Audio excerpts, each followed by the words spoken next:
வணக்கம். இலங்கை செய்திகளுடன் நான் ரோஷன். விரிவான செய்திகளுக்கு முன் தலைப்புச் செய்திகள். ஜனாதிபதி நிதியத்தின் செயற்பாடுகளை பிரதேச மட்டத்தில் விஸ்தரிக்க நடவடிக்கை எடுக்கப்படுவதாக வெளியாகியுள்ள தகவல். தமிழின அழிப்பின் 16வது ஆண்டு நினைவேந்தல் இன்று கொழும்பு வெள்ளவத்தை கடற்கரை பகுதியில் உணர்வுபூர்வமாக அனுஷ்டிப்பு. எதிர்க்கட்சிகள் பெரும்பான்மை பெற்றுள்ள சபைகளில் ஆட்சி அமைக்க கூட்டணி உருவாக்குவதற்கு ஸ்ரீலங்கா பொதுஜன பெரமுன தயாரல்ல என்று பொதுச் செயலாளர் தெரிவிப்பு. ஒற்றை சிங்கள கொடியின் நிழலின் கீழ் இறையாண்மை கொண்ட நாடாக இலங்கை இருக்க வேண்டும் என்று மஹிந்த ராஜபக்ச அறைகூவல். தொடர்வது விரிவான செய்திகள். ஜனாதிபதி நிதியத்தின் செயற்பாடுகளை நாடளாவிய ரீதியில் விரிவுபடுத்தும் நோக்கத்தில் இப்போது அந்த நிதியத்தின் உதவிகளை பிரதேச செயலகங்கள் மூலமாக பெற்றுக்கொள்ளும் புதிய நடைமுறை அமலுக்கு வருவதாக ஜனாதிபதி அலுவலகம் அறிவித்துள்ளது.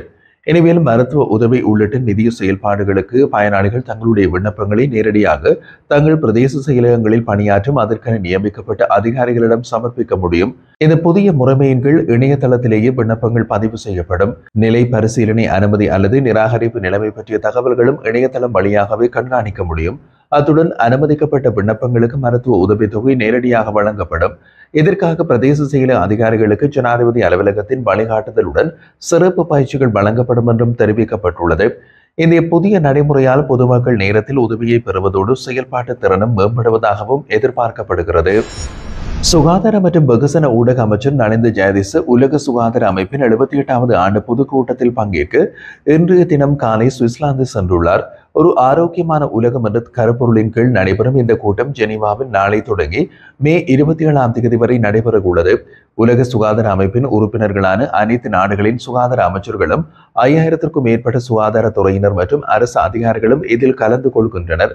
இந்த மாநாட்டில் சுகாதார மற்றும் ஊடக அமைச்சின் செயலாளர் விசேட வைத்திய நிபுணர் அனில் ஜாசிங்க, ஐக்கிய நாடுகளுக்கான நிரந்தர பிரதிநிதி ஹிமாலி அருணதிலக மற்றும் ஜெனீவாவுக்கான முதலாவது செயலாளர் நிஷாந்தினி விக்டர் ஆகியோர் கொண்ட உத்தியோகபூர்வ குழுவும் பங்கேற்கின்றது. முள்ளிவாய்க்காலில் உயிரிழந்தவர்களுக்கு அஞ்சலி செலுத்தும் 16வது ஆண்டு நிகழ்வு இன்று வவுனியாவில் காணாமல் ஆக்கப்பட்டோரின் உறவுகள் சங்கத்தால் ஏற்பாடு செய்யப்பட்டு நடைபெற்றிருந்தது.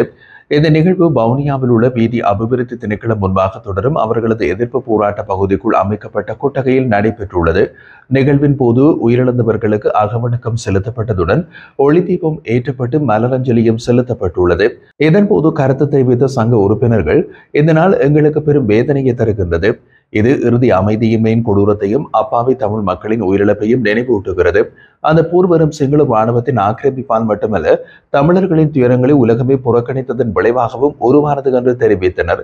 ஆனால் இன்று இந்த நினைவேந்தல் நாளில் உலகிற்கு ஒரு துணியாக எங்களது உணர்வுகளை வெளிப்படுத்துகின்றோம்.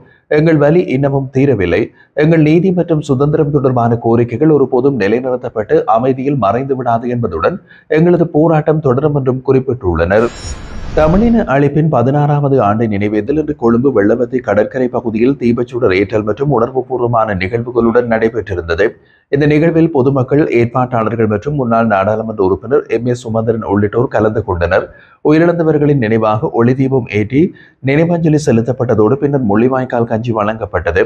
இந்த நிகழ்வு நடைபெறும் நேரத்தில் சிங்கள ராபிய அமைப்பை சேர்ந்த ஒரு குழு அங்கு சென்று திட்டமிட்ட முறையில் எதிர்ப்பு தெரிவித்தது. அவர்கள் நினைவேந்தலில் பங்கேற்றவர்கள் புலிகளில் அமைப்பின் நிதியால் செயல்படுவதாகவும் இஸ்ரேலை எதிர்த்து பாலஸ்தீனுக்கு ஆதரவு தெரிவிக்கின்றவர்கள் என்றும் குற்றம் சாட்டினர். சம்பவ இடத்தில் பதற்றம் ஏற்பட்ட நிலையில் போலீசார் பாதுகாப்பை பலப்படுத்தி நிகழ்வை அமைதியாக முடிப்பதற்கு நடவடிக்கை எடுத்தனர். இந்த நிகழ்வு கொழும்பின் மைய பகுதியிலிருந்தும் தமிழ் சமூகத்தின் இனங்களிப்பு நினைவுகளுக்கு அங்கீகாரம் அளிக்கும் ஒரு முக்கியமான நிகழ்வாகவும் அமைந்திருந்தது குறிப்பிடத்தக்கது. உள்ளூராட்சி சபை தேர்தலில் எதிர்க்கட்சிகள் பெரும்பான்மை ஆசனங்களை பெற்றுள்ள சபைகளில் ஆட்சி அமைக்கும் வகையில் கூட்டணிகளை உருவாக்குவதற்கு ஸ்ரீலங்கா பொதுஜன பெரமுன தயார் அல்ல என்று கட்சியின் பொதுச் செயலாளர் சாகர காரியவசம் தெரிவித்துள்ளார். எதிர்க்கட்சிகள் கூட்டணியாக அமைந்து உள்ளூராட்சி சபைகளில் ஆட்சி அமைப்பதற்கான முயற்சிகள் குறித்து கட்சியின் நிலைப்பாட்டை வெளிப்படுத்தும் வகையில் இதனை தெரிவித்த அவர், மக்களின் தீர்மானத்தை மதித்து அந்தந்த சபைகளில் அதற்கேற்ப செயற்படுவோம் என்றார். புதன்கிழமை நடைபெற்றிருந்த பேச்சுவார்த்தையில் பெரும்பான்மை ஆசனங்களை பெற்ற எதிர்க்கட்சிகள் கூட்டணி அமைத்து ஆட்சிகளை அமைப்பது குறித்து ஆலோசனைகள் நடைபெற்றது. இந்த கூட்டத்தில் ஸ்ரீலங்கா பொதுஜன பெரமுன சார்பாக தேசிய அமைப்பாளர் நாமல் ராஜபக்ச கலந்து கொண்டு கட்சியின் நிலைப்பாட்டினை வெளிப்படுத்தியிருந்தார். அந்த பேச்சுவார்த்தையின் தொடர்ச்சியாக பிற கட்சிகளின் செயலாளர்களுடன் மேலும் கலந்துரையாடலை நடத்த ஏற்பாடு செய்யப்பட்டிருந்த போதும் அந்த விவாதத்தில் எமது கட்சி பங்கேற்கவில்லை என்று சாகர காரியவசம் குறிப்பிட்டுள்ளார். நாங்கள் உள்ளூராட்சி சபைகளில் ஆட்சி அமைப்பதற்காக கூட்டணி அமைப்பதற்கு தயாரில்லை. எமது கட்சிக்கு தனித்துவமான கொள்கை உள்ளது. ஐக்கிய தேசிய கட்சி மற்றும் ஐக்கிய மக்கள் சக்தி போன்ற கட்சிகள் வேறுபட்ட கொள்கைகளை கொண்டவை. வெறும் ஆட்சிக்காக மட்டும் நமது கொள்கையினை தற்காலிகமாக மாற்றி கூட்டணி அமைப்பது எங்களுக்கு ஏற்கத்தக்கது அல்ல என்று அவர் தெரிவித்திருந்தார். உப்பு பற்றாக்குறையை எதிர்கொண்டு நாளைக்குள் 2800 மெட்ரிக் டன் உப்பு இறக்குமதி செய்யப்பட உள்ளதாகவும் உப்பு வந்தவுடன் உப்பின் விலை 100 ரூபாவுக்கு குறைக்கப்பட வாய்ப்பு உள்ளதாகவும் வர்த்தக வாணிப மற்றும் உணவு பாதுகாப்பு அமைச்சகம் தெரிவித்துள்ளது. இது தொடர்பாக கருத்து தெரிவித்த வர்த்தக வாணிப மற்றும் உணவு பாதுகாப்பு துணை அமைச்சர் RM ஜெயவர்தன, முன்பு ஒதுக்கப்பட்ட 2800 மெட்ரிக் டன் உப்பு திங்கட்கிழமைக்குள் இலங்கைக்கு வந்து சேரும் என்று எதிர்பார்க்கப்படுகிறது. இதன் மூலம் விலை குறையும் என்று எதிர்பார்க்கப்பட்டாலும் சிறிது தாமதங்கள் ஏற்படக்கூடும். எனினும் உப்பு வந்தவுடன் தற்போது 400 ரூபாவில் விற்கப்படும் உப்பின் விலையை 100 ரூபாவுக்கு குறைக்க முடியும். இது சாத்தியமில்லை என்றால் சத்தோசா மூலம் 100 ரூபாவுக்கு உப்பை விற்பனை செய்ய முடியும் என்றும் குறிப்பிட்டார். மேலும் இறக்குமதி செய்யப்பட்ட 30,000 மெட்ரிக் டன் உப்பின் வரவு தாமதம் ஏற்பட்டதால் சந்தையில் உப்பு பற்றாக்குறை மற்றும் கூர்மையான விலை உயர்வு ஏற்பட்டுள்ளதாகவும் அவர் குறிப்பிட்டிருந்தார். 2025ஆம் ஆண்டின் 2ஆம் பாதையில் முன்மொழியப்பட்ட கட்டண மாற்றங்கள் இருந்த போதிலும் மின்சார கட்டணங்கள் ஆண்டின் தொடக்கத்தில் இருந்ததை விட இன்னமும் குறைவாகவே இருக்கும் என்று இலங்கை மின்சார வாரியம் உறுதியளித்துள்ளது. இன்று வெளியிடப்பட்டுள்ள ஒரு அறிக்கையில் நம்பகமான மற்றும் தடையற்ற மின்சார விநியோகத்தை பராமரிக்கும் போது நிதி நிலைத்தன்மையை உறுதி செய்வதன் அவசியத்தை வலியுறுத்தி இலங்கை பொது பயன்பாடு ஆணையத்திற்கு அதன் சமீபத்திய கட்டண திட்டத்தை சமர்ப்பித்துள்ளதாக இலங்கை மின்சார வாரியம் அறிவித்துள்ளது.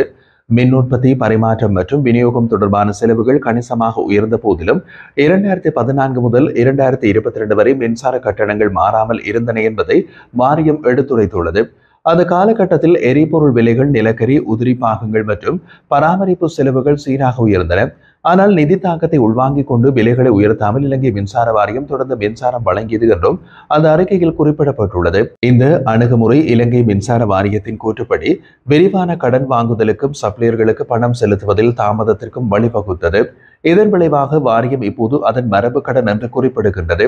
முன்மொழியப்பட்ட கட்டண சரி செய்தல் அத்தியாவசிய செயல்பாட்டு செலவுகளை படிப்படியாக மீட்டெடுப்பதற்கும் இந்த மரபு வழி கடனை நிர்வகிப்பதற்கும் சப்ளையர்களுக்கு சரியான நேரத்தில் பணம் செலுத்துவதை உறுதி செய்வதற்கும் நோக்கமாக உள்ளது என்று இலங்கை மின்சார வாரியம் கூறியது. நாடு முழுவதும் தடையற்ற மின்சார சேவைகளை பராமரிப்பதற்கு இந்த நடவடிக்கை மிக முக்கியமானதாகவும் கருதப்படுகிறது. மின்சாரத்தை மலிவு விலையில் வைத்திருப்பதற்கான அதன் உறுதிப்பாட்டை மீண்டும் உறுதிப்படுத்தி இலங்கை மின்சார வாரியம் செலவுகளை குறைப்பதற்கும் எரிசக்தி பாதுகாப்பை வலுப்படுத்துவதற்கும் குறைந்த விலை எரிசக்தி ஆதாரங்களை ஏற்றுக்கொள்வது மற்றும் செயல்திறன் மேம்பாடுகள் உள்ளிட்ட நீண்டகால துறை சீர்திருத்தங்களில் தீவிரமாக செயல்பட்டு வருவதாக கூறியது. அனைத்து இளைஞர்களுக்கும் மிகவும் நிலையான மற்றும் நிலையான மின்சார விநியோகத்தை நோக்கி செல்லும் போது பொதுமக்களின் தொடர்ச்சியான ஆதரவு மற்றும் ஒத்துழைப்புக்கு நன்றி தெரிவிப்பதாகவும் இலங்கை மின்சார வாரியம் குறிப்பிட்டுள்ளது. ஸ்ரீலங்கா பொதுஜன பெரமுனவின் முன்னாள் தேசிய அமைப்பாளரும் முன்னாள் அமைச்சருமான பெசில் ராஜபக்ச விரைவில் நாடு திரும்ப உள்ளதாக தகவல்கள் தெரிவிக்கின்றன. அவருடன் நெருக்கமான வட்டாரங்களின் தகவல்களின்படி எதிர்வரும் வியாழக்கிழமை அவர் இலங்கைக்கு வருவதற்கு திட்டமிட்டுள்ளார் என்று தென்னிலங்கை ஊடகம் ஒன்று செய்தி வெளியிட்டுள்ளது. கடந்த ஜனாதிபதி தேர்தலுக்கு பின்னர் அமெரிக்கா சென்று பெசில் ராஜபக்ச அங்கு தங்கியிருந்த நிலையில் தற்போது நாடு திரும்ப உள்ளார். இந்த நிலையில் அவர் திரும்பிய பின் அரசியல் நடவடிக்கைகளில் மீண்டும் ஈடுபட உள்ளாரா என்பது குறித்து இதுவரை எதுவும் உறுதிப்படுத்தப்படவில்லை. இதேவேளை நான் உயிருடன் இல்லாவிட்டாலும் ஒற்றை சிங்கள கொடியின் நிழலின் கீழ் இறையாண்மை கொண்ட நாடாக இலங்கை இருக்க வேண்டும், இதுவே என்னுடைய ஒரே ஆசை என்று முன்னாள் ஜனாதிபதி மஹிந்த ராஜபக்ச தெரிவிக்கின்றார். மே 19ஆம் தேதி போர் வெற்றி நாள் முன்னெடுக்கப்பட உள்ள நிலையில் முன்னாள் ஜனாதிபதி மஹிந்த ராஜபக்ச ஊடகங்களுக்கு அனுப்பி வைத்துள்ள ஊடக அறிக்கையில் அவர் மேற்கண்டவாறு குறிப்பிட்டிருந்தார்.